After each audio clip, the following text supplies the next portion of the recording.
Assalamualaikum warahmatullahi wabarakatuh.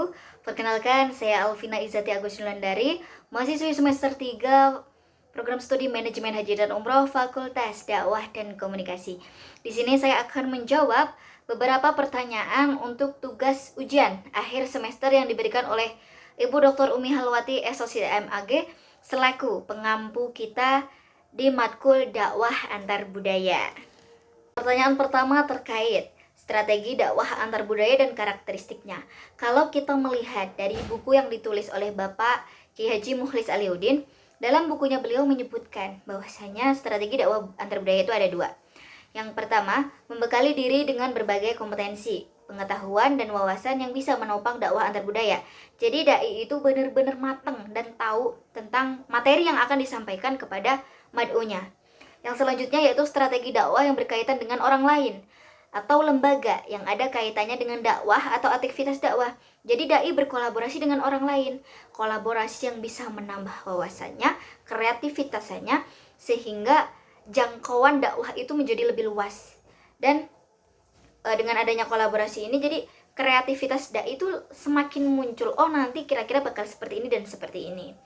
Kemudian bagaimana karakteristik dakwah antar budaya? Yang pertama yaitu inklusif, atau menerima dan menghargai perbedaan budaya serta berusaha menciptakan harmoni. Jadi ketika judulnya saja udah dakwah antar budaya, tentunya kita harus menerima dan menghargai perbedaan budaya yang ada. Kalau nggak bisa menghargai itu ya wallahu alam, dakwah nggak akan bisa diterima di masyarakat. Poin yang kedua adalah fleksibel, menyesuaikan metode pendekatan dakwah yang sesuai dengan konteks budaya yang ada. Jadi ketika dakwah ini fleksibel, kita harus bisa melihat gimana nih masyarakat nanti bakal bagaimana, oh bakal gini-gini. Jadi dakwah itu tidak mengekang, tidak menuntut, dan tidak memaksa, seperti itu.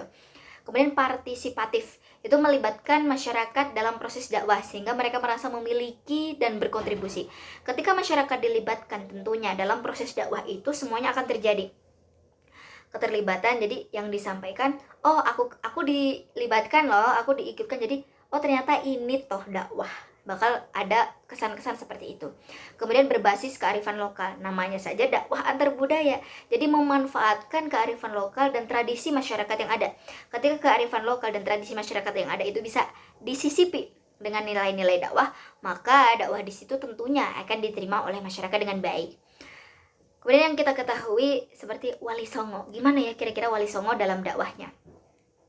Wali Songo dalam dakwahnya yaitu, sebenarnya Wali Songo itu siapa sih? Yaitu beliau merupakan 9 wali yang menyebarkan Islam di tanah Jawa.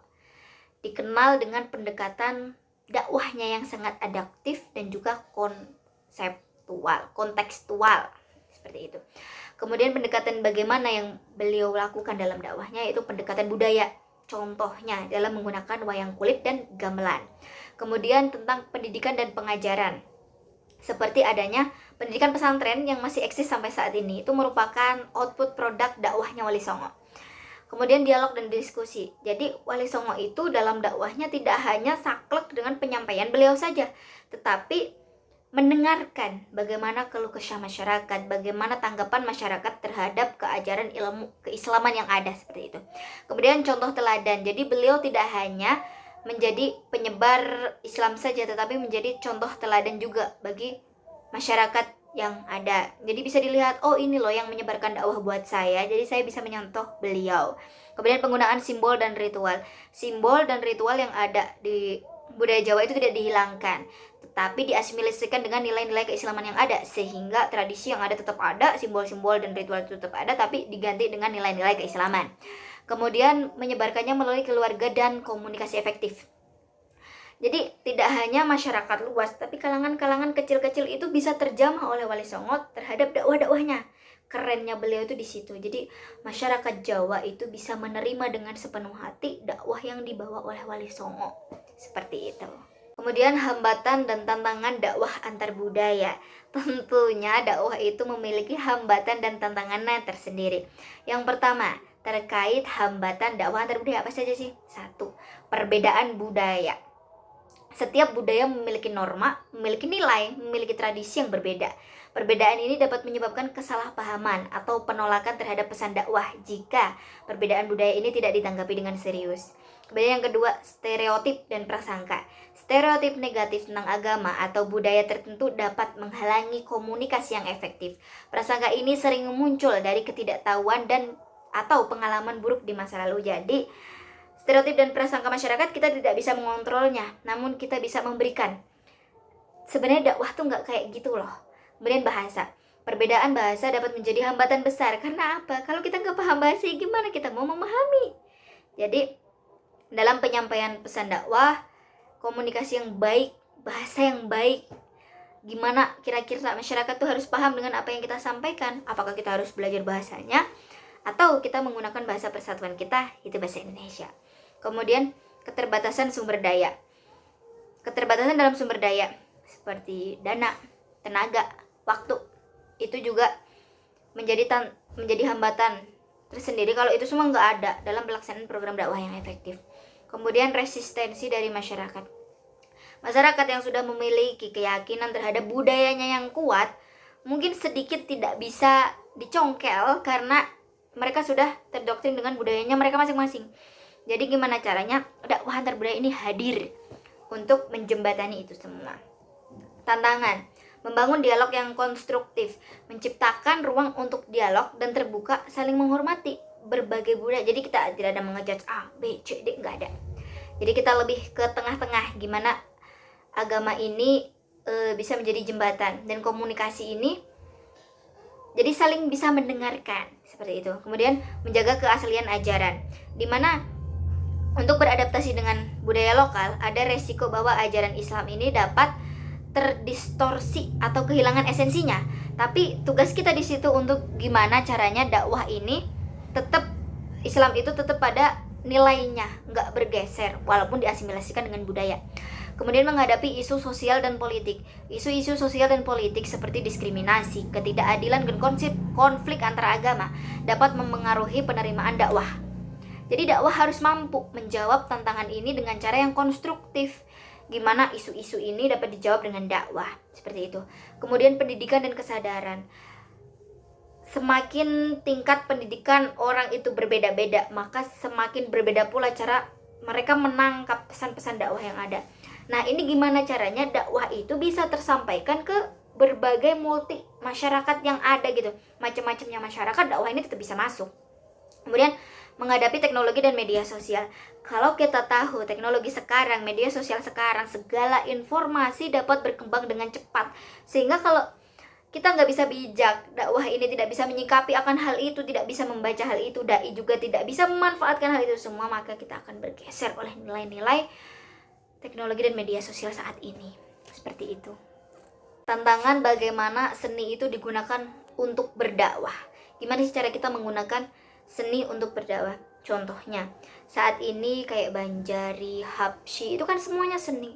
Masih sangat populer. Nah, kita masih bisa menyampaikan nilai-nilai dakwah di situ. Ketika kita bisa mengumpulkan orang-orang yang isinya saling ingin sampai ke majelis dzikir, walaupun di situ awalnya niatnya nggak bener, tapi daripada mereka pergi ke dugem, ya mending kita adain pertunjukan seperti itu. Kemudian lewat seni, misal saya suka nyanyi. Nah, lewat seni ini saya bisa dong membawakan lagu-lagu religi, membawa lagu-lagu qasidah untuk misalnya disampaikan, ditampilkan di sosmed. Jadi orang yang melihat di sosmed itu tidak hanya sekedar konten-konten yang ya lewat kayak gitu, tapi isinya bermanfaat, bisa mereka ambil. Pengajaran-pengajaran itu bisa kita ambil. Terus pemanfaatan seni yang dulu ada mungkin bisa dikembangin lagi. Banyak kok seniman-seniman yang bisa menyisipkan dakwahnya di masa sekarang. Tapi untuk saya sendiri, seni yang saya suka ya kayak hadro, banjari, habsyi, kayak gitu-gitu. Terus qiraah mungkin itu masih bisa disampaikan. Kalau wayang udah ada yang menyampaikan dan kisah-kisahnya udah diasimilasi dengan kisah-kisah Islam di situ. Jadi bisa saja kita sebagai bangsa muda bikin inovasi gimana seni ini tetap berlanjut tapi dakwahnya tetap tersampaikan. Mengapa skriptualisme itu mengarah ke radikal? ya gimana nggak radikal ketika mereka memahami teks-teks keagamaan itu by teks saja, nggak mau menafsiri, nggak mau memahami, nggak mau mengaplikasikan ke kehidupan sekarang, dan buta akan perkembangan yang sekarang terjadi. Jadi kalau udah saklek ya A, B, nggak bisa dipatahkan. Ketika itu sekedar pemikiran mereka saja yang kayak, jadi ya udah, kalau Allah sudah mengatakan A ya A, terus memaknai segala sesuatu ya sesuai dengan teks yang ada. Jadi arsh ya berarti Allah ada tempatnya, yadullah berarti Allah punya tangan, seperti itu. Ketika udah kayak gitu, orang-orang diiming-imingi surga, ya mereka mau melakukan bom bunuh diri kayak yang udah dijelaskan ibu pada saat itu. Gimana gak kayak gitu ketika udah mikir, oh iya ya ternyata surga senikmat itu. Saya jihad di jalan Allah ketika saya mau jadi pengantin buat bom bunuh diri itu. Padahal kalau dipikir-pikir rugi diri sendiri ketika pemahaman itu hanya lewat teks. Akalnya mungkin dipakai, tapi kita nggak tahu seberapa besar yang dipakai dan yang sebelah mana. Jadi untuk itu ya gimana caranya kita pinter-pinteran untuk semoga dijauhkan dari sikap skriptualisme ini. Kemudian tentang substansialisme, berarti lebih memikirkan ke arah isinya, bukan sekedar teksnya saja. Ini lebih enggak kaku, lebih fleksibel dengan zaman sekarang.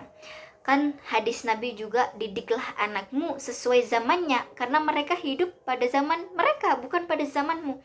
Nah, kalau kayak gitu berarti kan Nabi juga sudah mencontohkan gimana caranya kita memahami teks, nggak hanya paham teks saja, tetapi menjelaskan zamannya Khulafaur Rasyidin sampai ke khalifah bawahnya sampai dai-dai saat ini, bahwasanya Al-Quran itu tidak akan pernah ada matinya. Nilai dalam Al-Quran itu selalu relevan sampai nanti akhir hayat kita.